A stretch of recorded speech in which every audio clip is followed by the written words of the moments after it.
moi pour savoir ce que je pense du discours circonstanciel à la nation du chef de l'État à l'occasion du 30 août, sinon la fête de la Libération.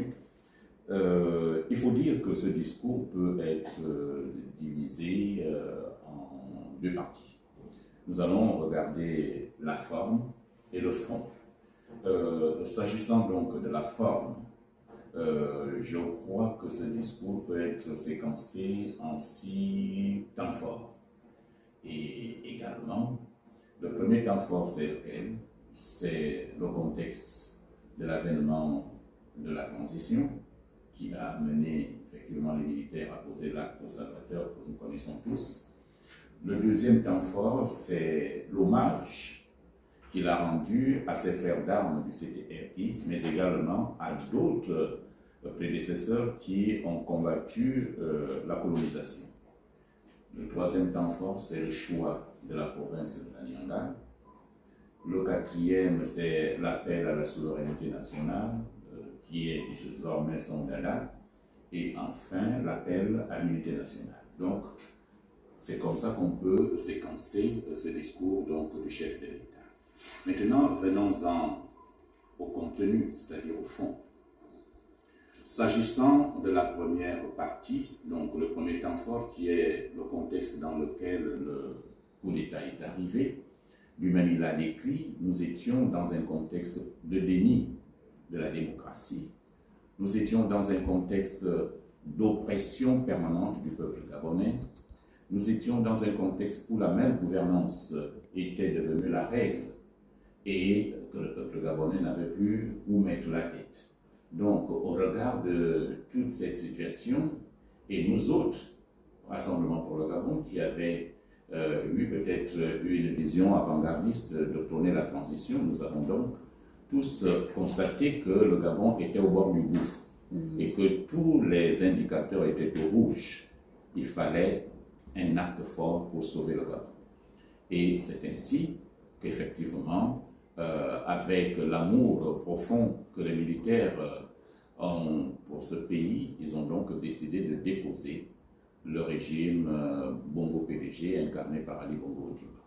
Donc voilà le contexte qui amène donc à la fête de la libération.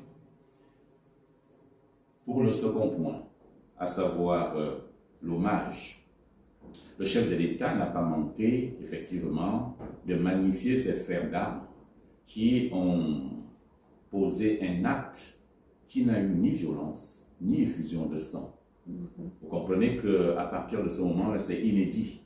Dans le monde, quand on parle de coup d'État, il y a souvent une opposition, une interposition, malheureusement ou heureusement pour nous, au Gabon, les choses ont été tellement bien faites qu'il n'y a pas eu d'effusion de sang. Donc, aucun Gabonais n'a versé son sang.